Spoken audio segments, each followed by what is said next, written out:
adalah seorang sahabat bernama Sa'labah bin Hatib Al-Ansari. Beliau hidupnya miskin,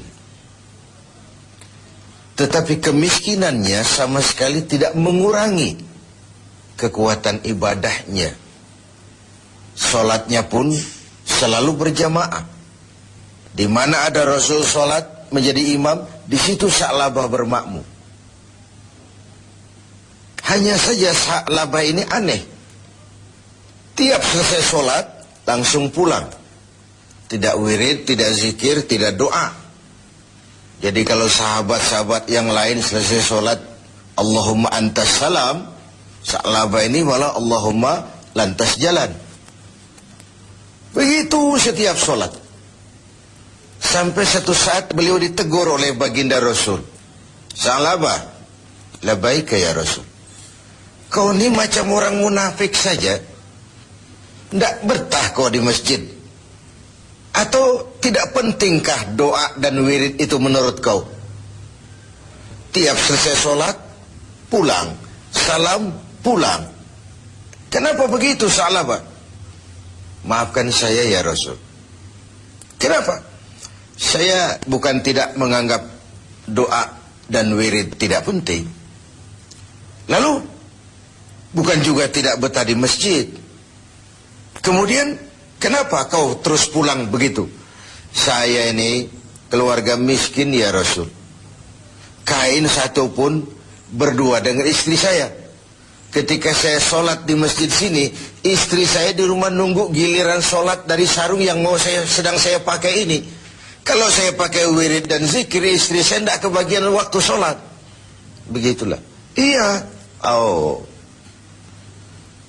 Lalu bagaimana Sa'labah? Begini saja ya Rasul. Ini sudah kadung ditanya oleh Tuhan. Tuhan kan Rasul. Ya. Kenapa memang? Oh, Rasul itu kan doanya jarang meleset. Maksud kamu? Tolonglah doakan saya kepada Allah agar saya jadi orang kaya. Kalau saya kaya, sarung punya sendiri, istri punya sarung sendiri, tenanglah saya beribadah. Rasulullah senyum. Kemudian bilang, Sa'labah, saya ya Rasul. Kau kan orang Islam? Iya. Bagi orang Islam, contoh yang paling utama itu siapa? Ya Tuhan ya Rasul. Kau lihat saya kaya? Tidak. Lalu kenapa kau mau minta kaya? Begitu ya? Iya, sudah, pulang saja. Pulanglah Sa'labah. Esoknya ketemu lagi dengan Rasul. Gimana Sa'labah? Sudahlah Rasul, doakan saja supaya saya jadi orang kaya. Sa'labah, saya ya Rasul. Qalilun tuaddi syukrahu khairun min kasirin la tutiquhu. Sedikit kamu syukuri itu jauh lebih baik daripada banyak tapi kau tak kuat mengembannya. Sudah, pulang saja. Baik ya Rasul. Hari ketiga kemudian ketemu lagi dengan baginda Rasul. Kali ini sudah dengan tekad yang bulat. Bagaimana Sa'labah? Sudah ya Rasul. Sudah bagaimana? Sudah saya pikir. Lalu, iya sih syukur-syukur. Tapi kalau sarung satu dipakai berdua, sulit juga syukurnya. Sudahlah, doakan saja kepada Allah agar saya jadi orang kaya. Kalau saya kaya, saya akan sedekah, saya akan sholat berjamaah. Wal'ati kullazi haqqin haqqah, tiap orang akan saya berikan haknya. Pokoknya bereslah kalau saya jadi kaya nanti. Begitu permintaan Sa'labah. Didesak sedemikian rupa, akhirnya baginda Rasul mengangkat kedua belah tangan, mendoakan Sa'labah. Allahumma razuk Sa'labah. Ya Allah, berikan rezeki kepada Sa'labah. Oleh baginda Rasul, Sa'labah dihadiahkan seekor kambing betina yang sedang hamil. Peliharalah kambing ini Sa'labah, mudah-mudahan bawa berkah bagi kau. Dipeliharalah kambing ini oleh Sa'labah sampai melahirkan 2 ekor sekaligus. 1 menjadi 3, 3 menjadi 5, 5 menjadi 7. Makinlah hari kambingnya makin banyak berkembang biak. Ketika kambing banyak berkembang biak, Sa'labah mulai kesibukan. Datang sholatnya mulai terlambat. Tadinya sebelum waktu sudah menunggu di masjid. Sekarang imam sudah qamat, baru dia datang. Lama-lama sholat 5 waktu pun tidak kelihatan. Jumat saja di masjid. Itu pun kalau khatib sudah naik mimbar, baru dia datang. Terakhir Jumat pun tidak kelihatan juga. Orang tanya, kemana Sa'labah? Sibuk keluar kota, ngembala kambing. Ya wailah Sa'labah. Sayang sekali, celaka Sa'labah. Sampai ketika turun kewajiban membayar zakat, alih-alih Sa'labah malah tidak mau mengeluarkan zakatnya. Sampai di zaman Utsman bin Affan, Sa'labah mengalami kebinasaan dan bangkrut kembali dengan seluruh hartanya. Pemirsa TV7, riwayat ini adalah sebuah potret bagaimana seorang Sa'labah diuji dengan kemiskinan, dia lulus. Tapi saat diuji dengan kekayaan, dia gagal berantakan. Ketika miskin dia hamba Allah. Setelah kaya dia pindah menjadi hamba harta. Sikap ini mencerminkan tidak istiqamah. Tidak punya pendirian yang tetap dalam menjaga nilai kehambaan di hadapan Allah Subhanahu wa ta'ala. Bahwa isi hidup ini penuh cobaan, ujian. Quran sudah menjelaskan itu kepada kita. وَلَنَبْلُوَنَّكُمْ بِشَيْءٍ مِّنَ الْخَوْفِ وَالْجُوعِ وَنَقْصٍ مِّنَ الْأَمْوَالِ وَالْأَنْفُسِ وَالثَّمَرَاتِ. Dan pasti dengan lamu taukid, وَلَنَبْلُوَنَّكُمْ, dan pasti kami akan uji kamu dengan sebagian kecil dari apa? Minal khauf, rasa takut. Kadang dalam hidup kita dihinggapi rasa takut yang tidak beralasan.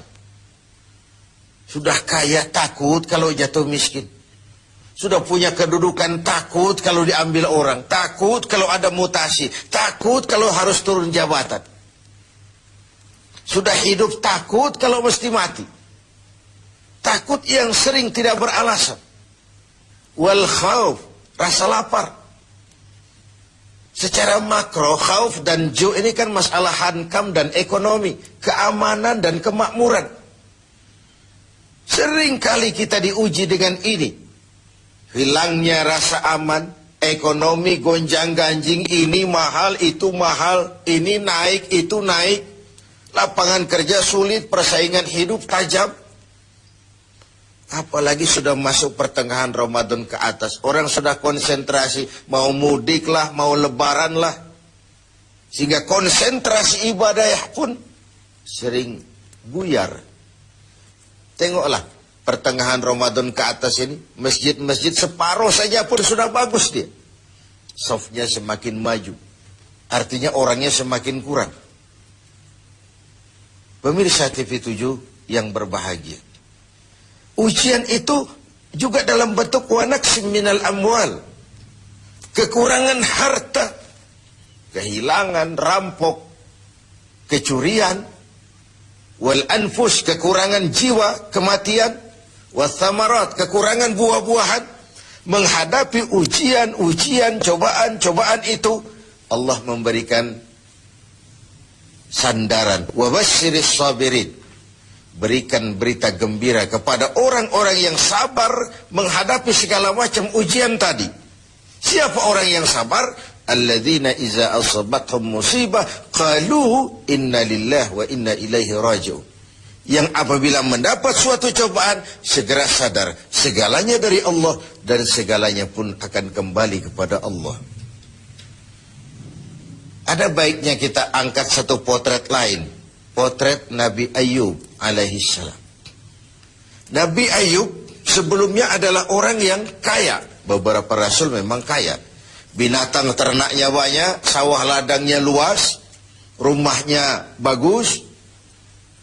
Iblis tidak senang kalau ada orang semut-semut saja, jalan-jalan normal baik-baik saja. Iblis dilapor, Tuhan, hambamu yang namanya Ayub itu mau ibadah karena kaya dia. Coba kalau dia jatuh miskin, selesai ibadahnya itu.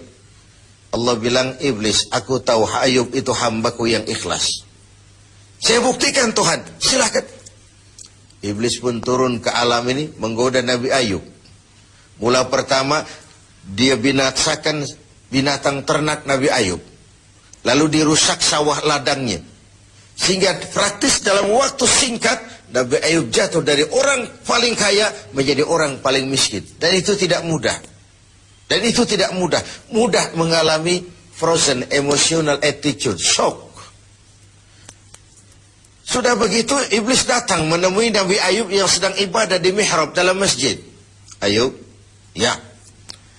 Sedang apa? Ibadah. Menyembah Tuhan, menyembah Tuhan. Tahukah kau Ayub? Kenapa? Tuhan yang sedang kau sembah sekarang ini, dia sudah bikin miskin kau.